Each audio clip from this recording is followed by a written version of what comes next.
며칠 전 저는 참으로 오랜만에 계룡산에 다녀왔습니다. 계룡산은 여러 가지로 너무나 유명한 산이라서 계룡산에 가본 적은 없더라도 계룡산이라는 이름을 처음 듣는 분들은 많지 않을 것입니다.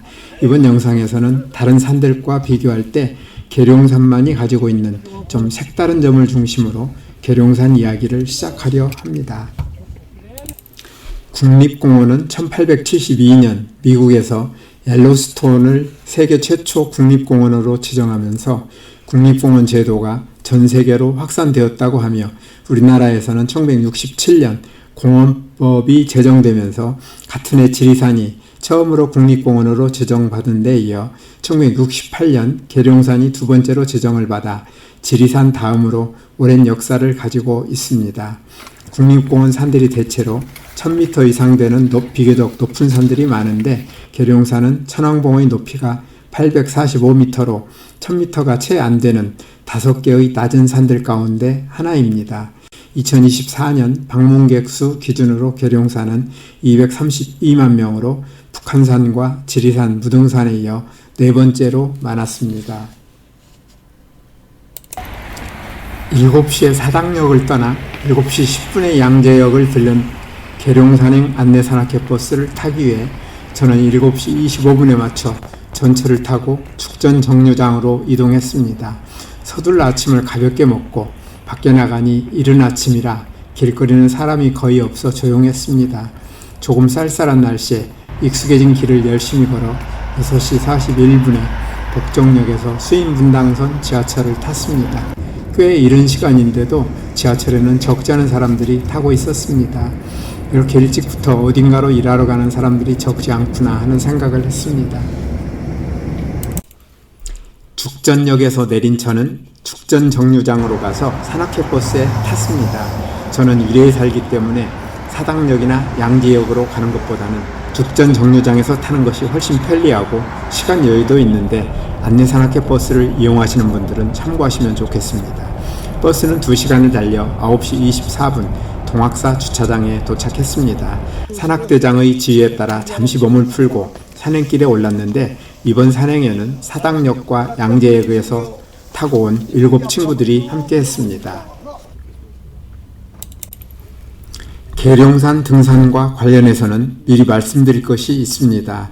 계룡산은 가장 높은 봉우리가 해발 845m이며 상봉이라고도 부르는 천왕봉인데 천왕봉은 입산이 통제되기 때문에 갈 수가 없어서 775m의 삼불봉에서 766m의 관음봉까지의 능선길을 지나 740m의 연천봉에 이르는 2.6km가 핵심 구간인데 그 가운데서도 삼불봉에서 관음봉까지의 능선길 1.5km가 자연성릉이라 부르는 가장 멋진 길로 계룡산의 백미라 말할 수 있으며 이 자연성릉을 지나지 않는 산행이라면 계룡산을 다녀왔다고 말할 수 없다는 것이 제 생각입니다.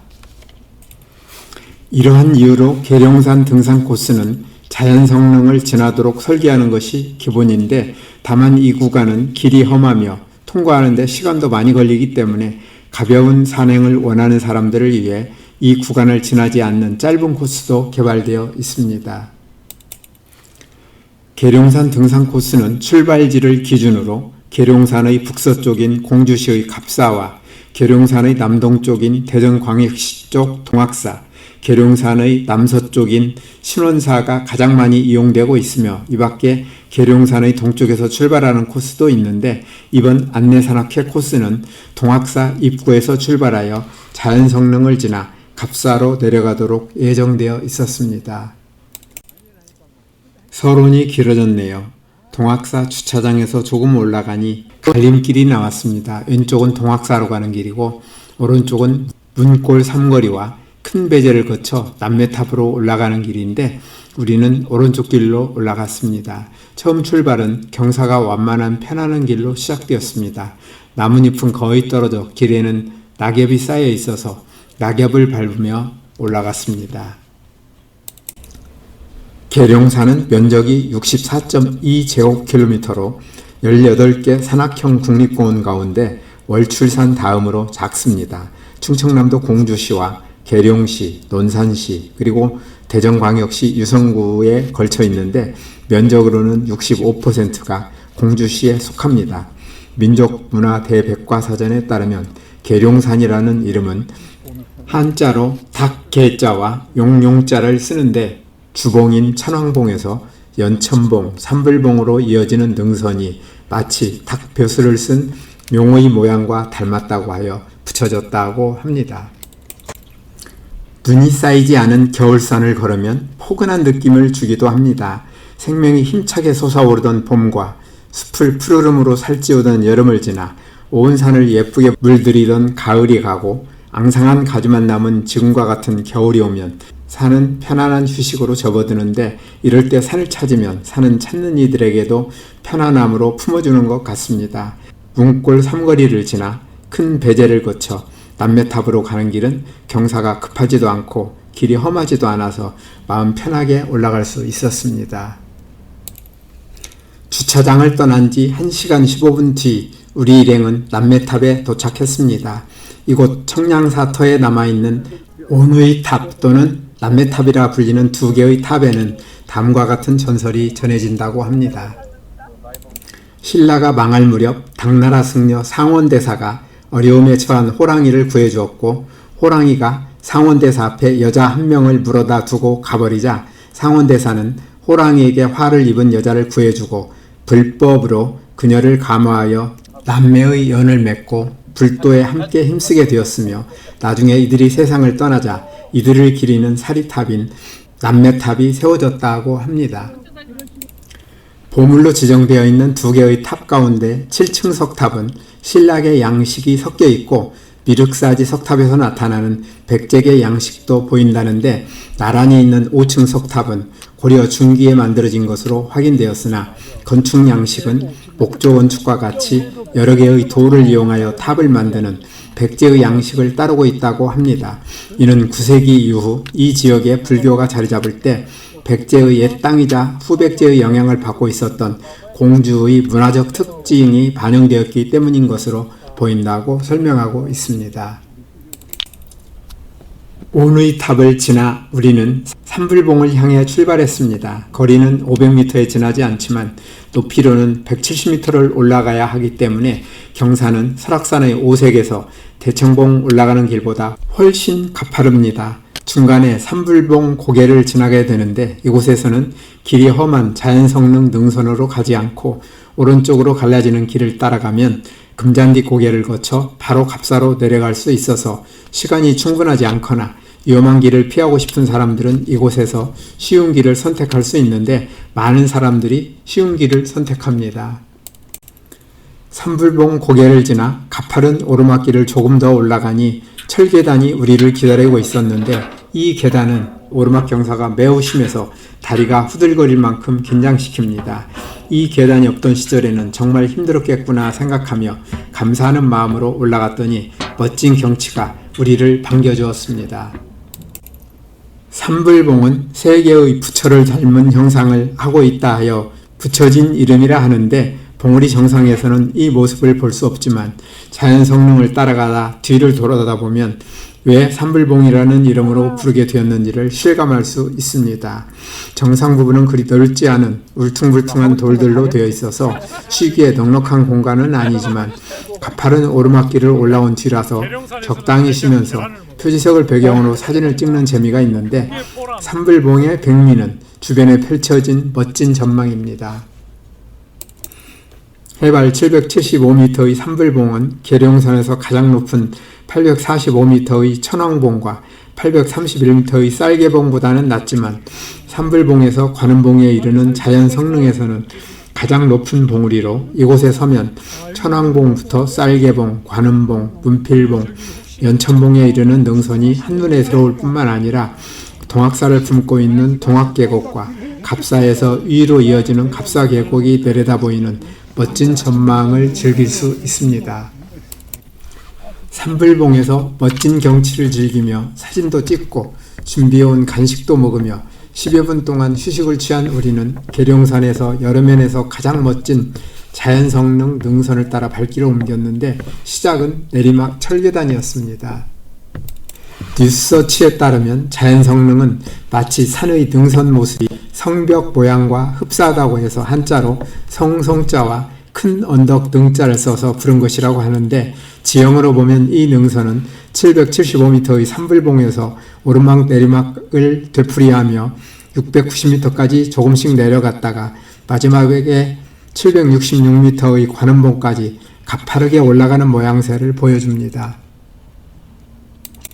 그런데 이 능선길을 가는 동안 길 양쪽으로는 아름다운 소나무와 기암괴석, 아찔한 절벽이 어우러진 웅장하고 변화무쌍한 경관이 이어지기 때문에 곳곳에 숨어있는 위험을 잘 이겨내고 최고의 경치를 즐길 수 있어서 많은 산악인들로부터 사랑을 받아온 것으로 보이며, 저도 이 길을 지나는 동안 멋진 경치에 즐겁게 지나갈 수 있었습니다.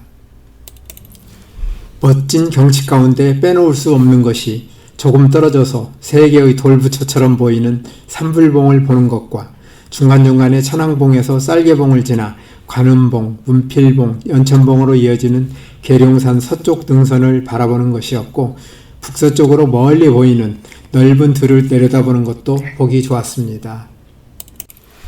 저는 이날 자연 성능을 지나가는 1시간 20분 동안 거리로는 1.5km 밖에 되지 않지만 볼거리도 많고 걷는 길도 매우 인상적이어서 꽤 많은 영상을 찍었는데, 영상을 보는 것이 직접 걸으며 보는 것보다는 못하지만 직접 가시기 어려운 분들을 위하여 멋진 길을 좀 더 보여드리려 합니다. 그리고 언젠가 기회가 된다면 한번 가보시면 좋겠다는 생각을 해봅니다.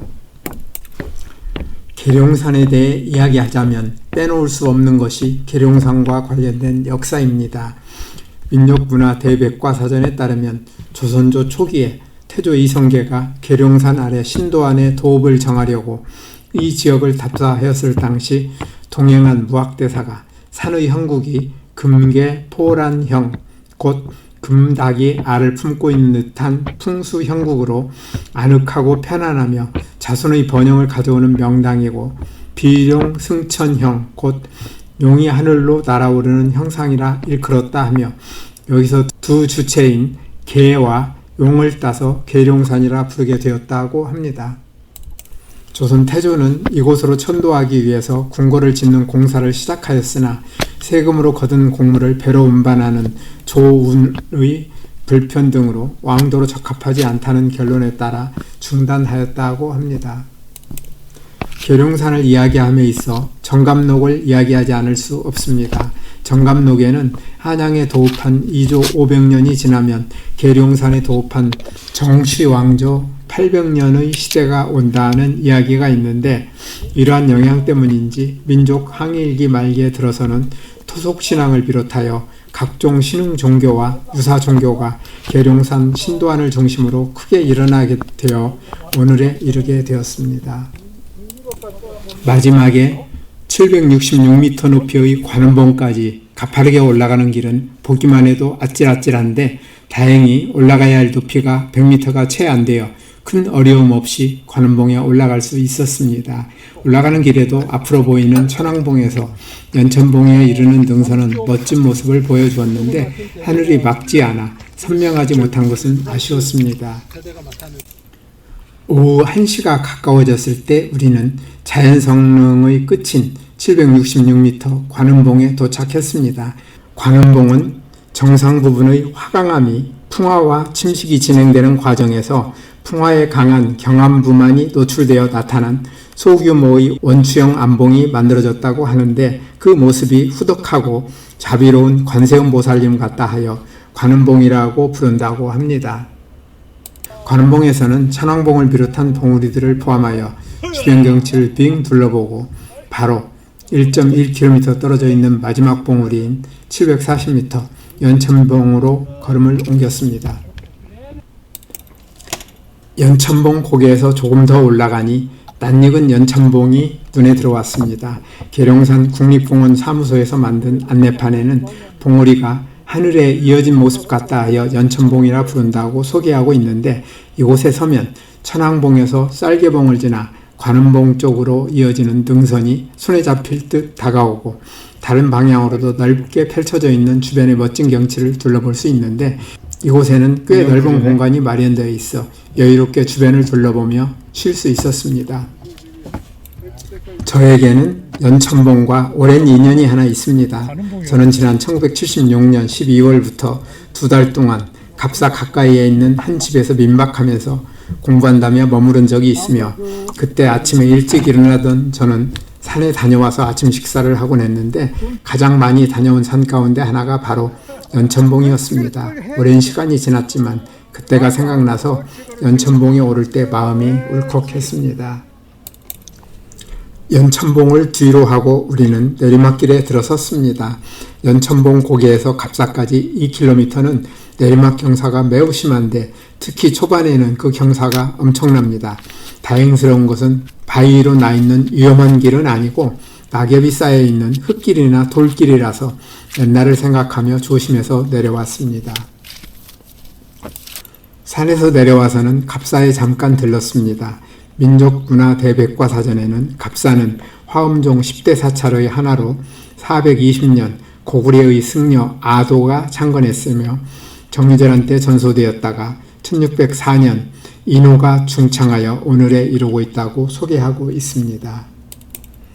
이 절에는 보물로 지정된 철당간과 동종, 대웅전을 포함하여 문화재가 많이 있다고 하는데 우리는 절을 쭉 둘러보면서 이날의 산행을 마무리했습니다.